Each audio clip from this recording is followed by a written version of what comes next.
serta pemilunya, terus pemutahiran data pemilih. Karena proses untuk Alif maupun Randi masuk dalam DPT itu tidak gampang. Baliho-baliho di sepanjang jalan ya. Lihat-lihat juga, oh ini kayaknya ganteng deh. Ini kayaknya cantik. Kalau mereka, wah ini kayaknya cantik.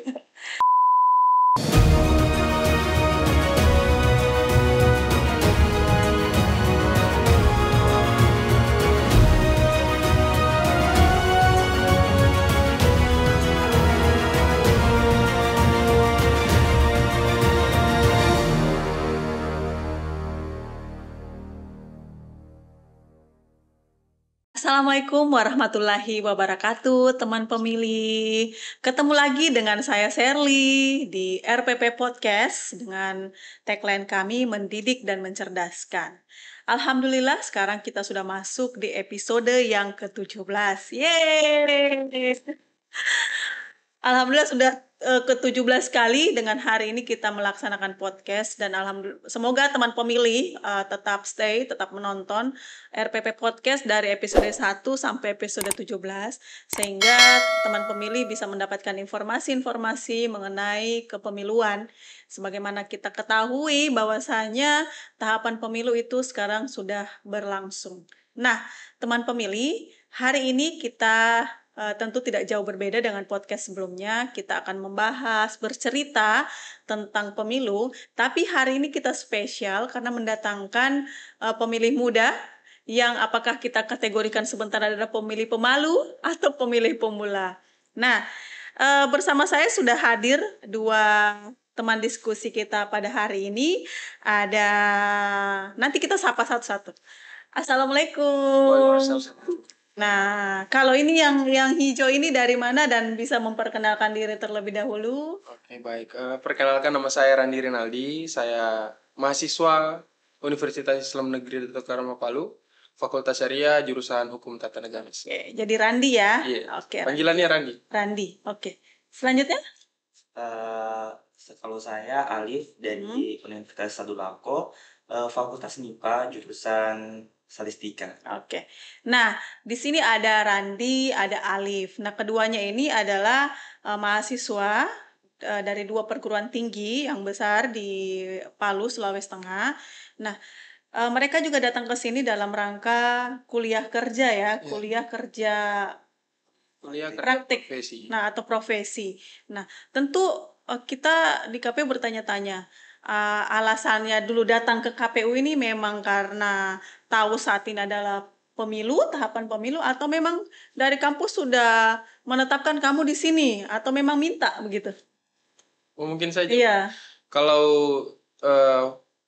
maksud dan tujuan dari KKP itu sendiri kan memberikan pengalaman kerja nantinya, memperkenalkan dunia pekerjaan kepada mahasiswa khususnya Fakultas Syariah. Yang mana profesi dari Fakultas Syariah itu berkaitan dengan hukum. Nah, jadi sebenarnya saya kalau disuruh memilih, memang saya ingin di KPU seperti itu karena melihat sekarang tahun-tahun politiknya di Indonesia yang tidak lama lagi akan menyongsong pesta demokrasi di Indonesia. Nah, jadi ya rezeki saya lah bisa ditempatkan di KPU, sekaligus ingin menambah pengetahuan seputar pemilu, yang apabila nanti kita mempunyai pengetahuan tersebut, kita bisa memberikan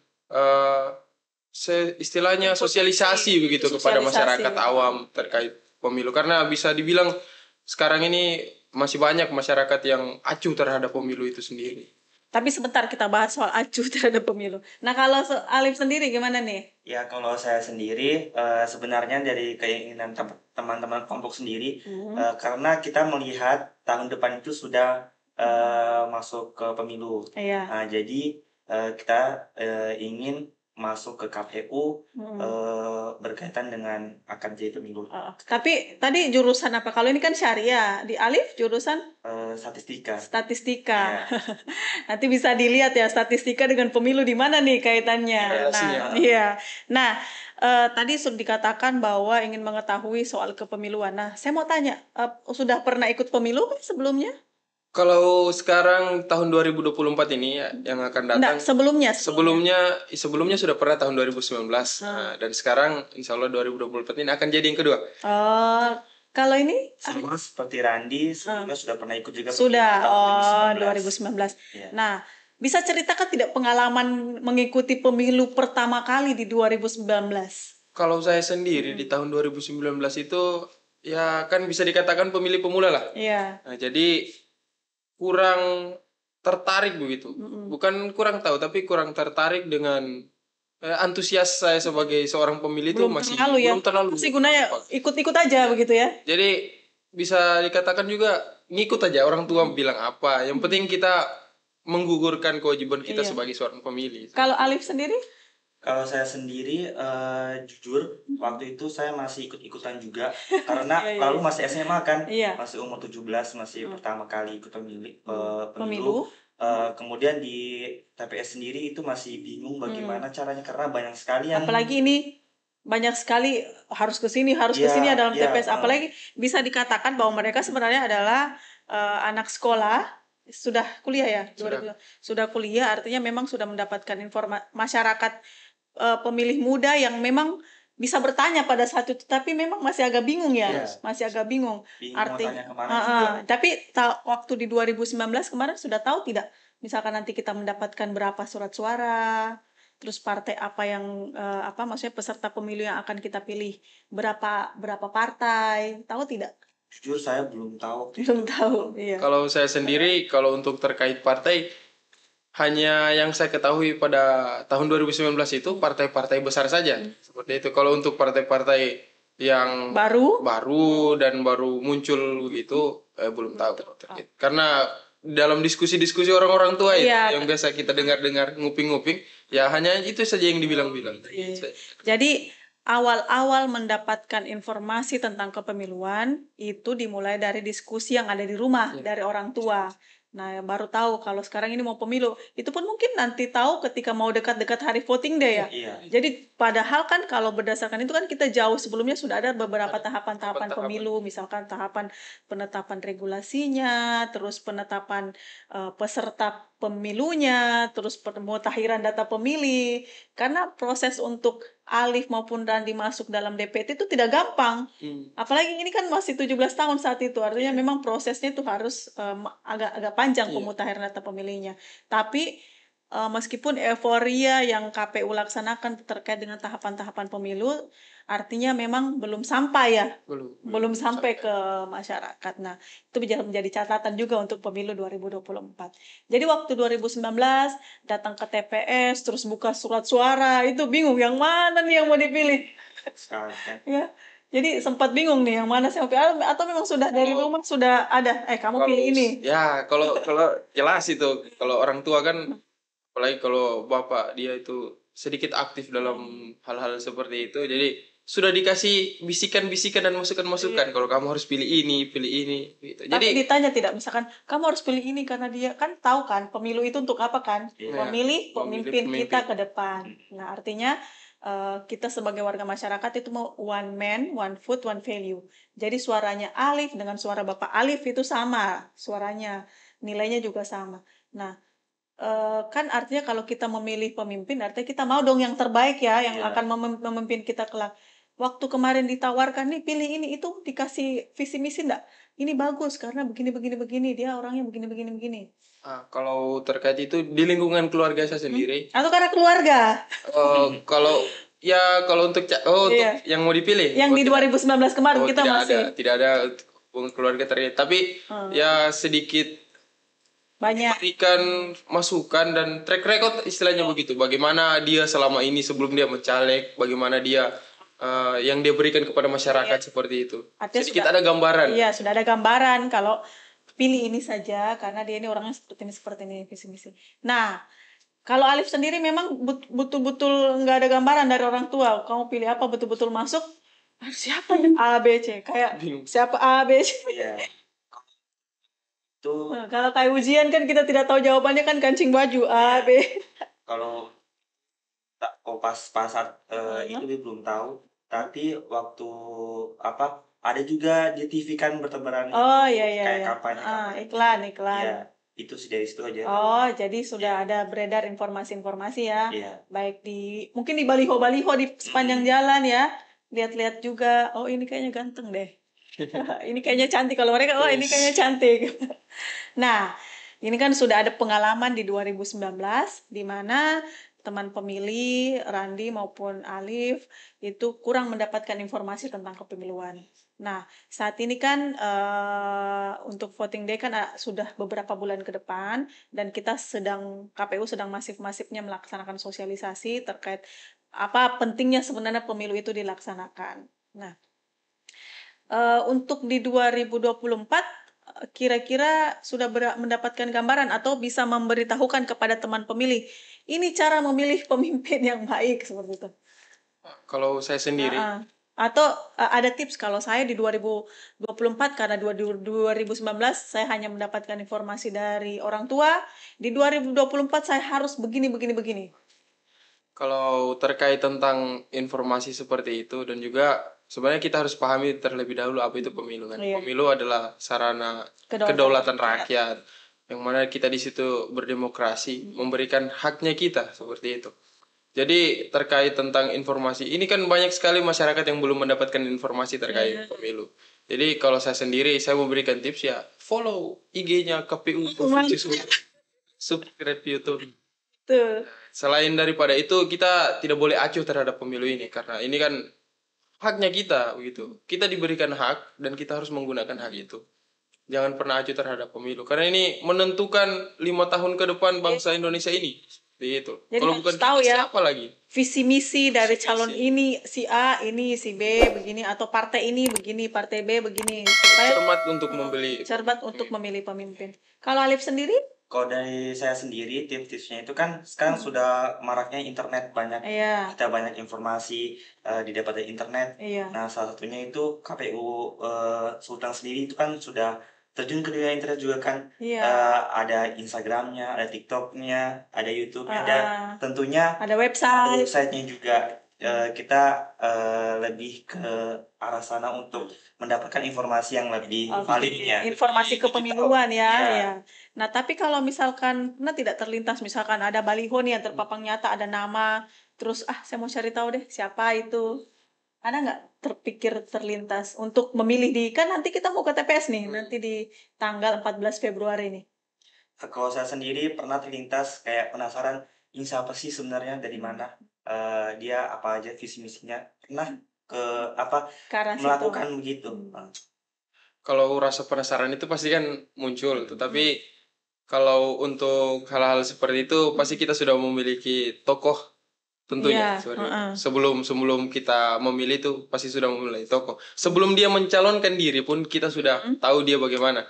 Jadi kalau untuk saya pribadi sudah ada beberapa tokoh yang menjadi bahan diskusi tongkrongan gitu terkait bagaimana dia akan memimpin kita ke depannya. Kalaupun ada yang lebih daripada itu, kenapa kita tidak akan pilih itu? Tapi kan banyak pertimbangan, banyak diskusi-diskusi yang akan kita lakukan kepada di lingkungan teman-teman seperti itu. Intinya tetap menggunakan hak pilih.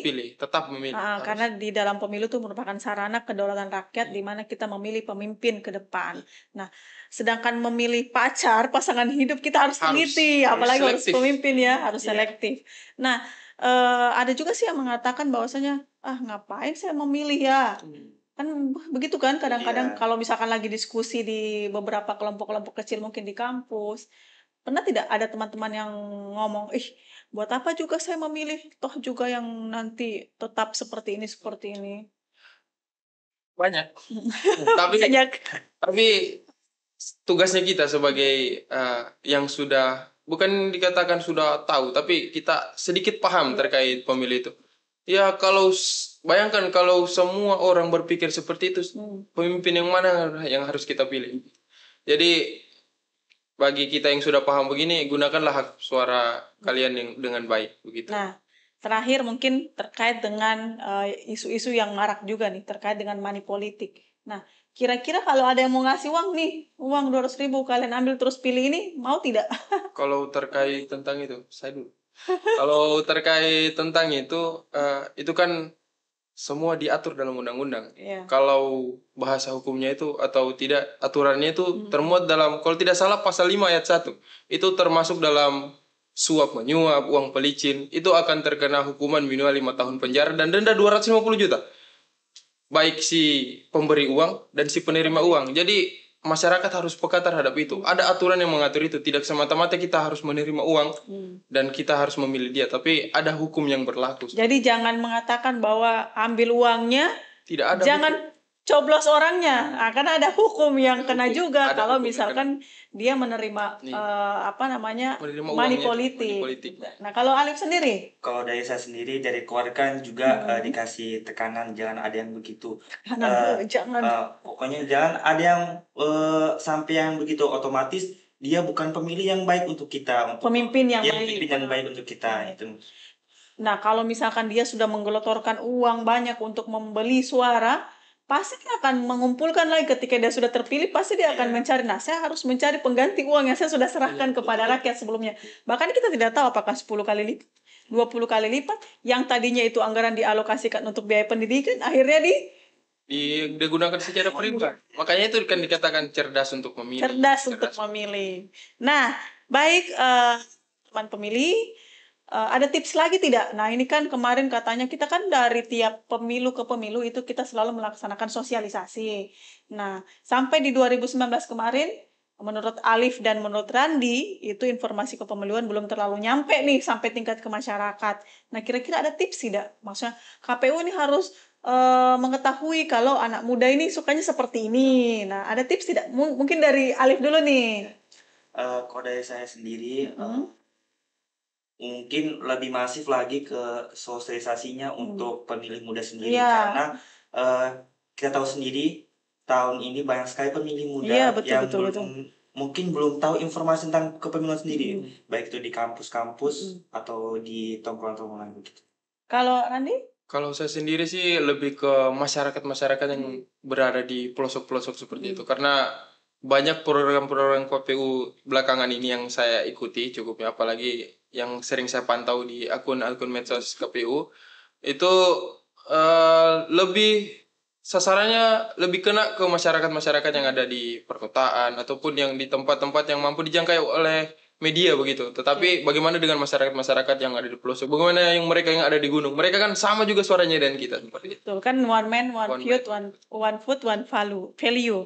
Nah, tadi sempat disinggung juga nih oleh Alif bahwasanya berdasarkan pembagian generasi, ternyata generasi muda itu milenial yang lebih banyak pemilih di dalam DPT saat ini. Makanya penting untuk masyarakat muda mengetahui soal kepemiluan. Nah, apa nih salah satu program yang akan dikerjakan di KPU? Katanya mau adakan sosialisasi ya. Nah, itu sosialisasi kepada siapa? Itu tepatnya sasarannya kita kepada para kaum muda seperti itu, terutama teman-teman yang berada di kampus-kampus begitu. Karena kalau boleh jujur, mahasiswa itu sangat tidak pernah menyentuh yang namanya perpolitikan dari luar untuk dimasukkan ke kampus, tidak pernah. Jadi untuk apalagi teman-teman yang mereka yang istilahnya kita bilang mahasiswa kupu-kupu, kuliah pulang yang tidak pernah mengenal organisasi. Tidak pernah mengenal organisasi. Kalau kita di organisasi maupun kita dalam kampus, luar kampus, pasti kita akan bersentuhan dengan yang namanya politik seperti itu. Jadi teman-teman sasarannya kepada teman-teman yang berada di kampus-kampus begitu, karena di kampus tidak pernah menyentuh yang namanya politik. Oke.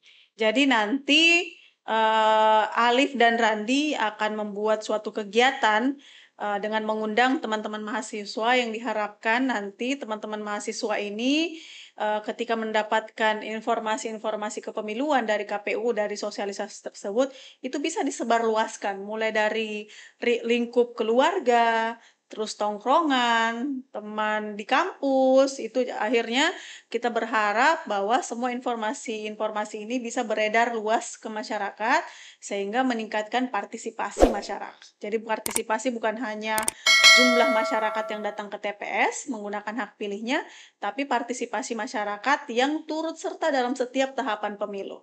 Nah, oke. Terima kasih buat Randi, terima kasih buat Alif.